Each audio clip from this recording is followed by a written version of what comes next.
Triple Devara వంటి వరుస black busters తో ఎన్టీఆర్ మంచి ఊపులో ఉన్నారు. ఇప్పటికే గ్లోబల్ ఇమేజ్ సాధించిన తారక్ హిందీలోనూ బలంగా జెండా పాతాలని యోచిస్తున్నారు. దీనిలో భాగంగా బాలీవుడ్ సూపర్ స్టార్ హృతిక్ రోషన్ తో కలిసి వార్ 2 మూవీలో నటిస్తున్నారు ఎన్టీఆర్. ఇందులో Tarak character getup never before అన్నట్టుగా ఉంటుందని ఫిలిం నగర్ జనాలు చెప్పుకుంటున్నారు. అయితే ఈ సినిమాను అయాన్ ముఖర్జీ రూపొందిస్తున్నారు. వార్ 2 సినిమా హిందీలో రూపొందుతున్నప్పటికీ ఇది కూడా పాన్ ఇండియా సినిమానే. ఈ మూవీ విడుదలకు సంబంధించి ఇంకా స్పష్టత రానప్పటికీ ఆగస్టు 15కు వచ్చే అవకాశాలు ఎక్కువగా ఉన్నాయి. ఈ ఏడాది సంచలనాత్మక సినిమాలో వార్ 2 ఒకటిగా నిలుస్తుందని ట్రేడ్ వర్గాలు విశ్లేషిస్తున్నాయి. వార్ 2 సినిమా ఏమాత్రం పాజిటివ్ టాక్ వచ్చినా 1000 కోట్ల క్లబ్లో చేరిపోవడం ఖాయమని ట్రేడ్ వర్గాలు అభిప్రాయపడుతున్నాయి.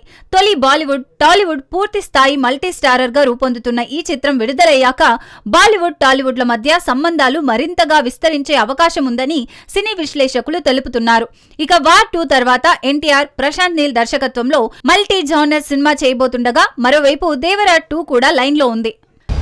What the hell is going on, Colonel Luthra? Kabir is gone rogue, ma'am.